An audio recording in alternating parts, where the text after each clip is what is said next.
Chandanaish press ক্লাবের ইফতার মাহফিল ও কোরআন তেলাওয়াত প্রতিযোগিতা অনুষ্ঠিত। চট্টগ্রামের চন্দনেশ প্রেস ক্লাবের উদ্যোগে পবিত্র মাহে রমাদান ও মহান স্বাধীনতা দিবস উপলক্ষে প্রতি বছরের ন্যায় প্রায় শতাধিক কোরআনের হাফেজ নিয়ে কোরআন তেলাওয়াত প্রতিযোগিতা, পুরস্কার বিতরণ এবং ইফতার মাহফিল অনুষ্ঠিত হয়েছে।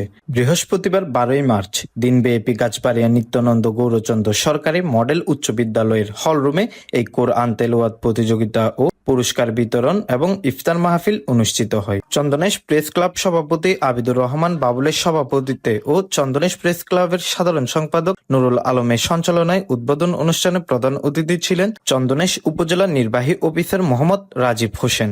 সমাপনী অনুষ্ঠানে প্রধান অতিথি ছিলেন দোহাজারী নাগরিক কমিটির সভাপতি ও আকবর 7 গ্রুপের চেয়ারম্যান মোহাম্মদ আলী আকবর। এছাড়া বিশেষ অতিথি ছিলেন বিজিসি ট্রাস্ট মেডিকেল কলেজ হাসপাতালের পরিচালক professor doctor Mohammad SK Shahidullah, Nahar বিল্ডার্সের চেয়ারম্যান ও সার্স মানব অধিকার সোসাইটি চন্দনেশ শাখার সভাপতি ইঞ্জিনিয়ার মোহাম্মদ জসিমউদ্দিন, চন্দনেশ উপজেলা পরিষদের সাবেক ভাইস চেয়ারম্যান মাওলানা মোহাম্মদ সুলেমান ফারুকী, বাগদাদ গ্রোসারি মার্টের প্রতিষ্ঠাতা আব্দুল মজিদ। অনুষ্ঠানে বক্তারা বলেন, সাংবাদিকরা জাতির বিবেক, সমাজের আয়না, সমাজের দর্পণ হিসেবে চন্দনেশ প্রেস ক্লাবের সব সাংবাদিকদের দেশ জাতির উন্নয়নের কাজ করতে হবে।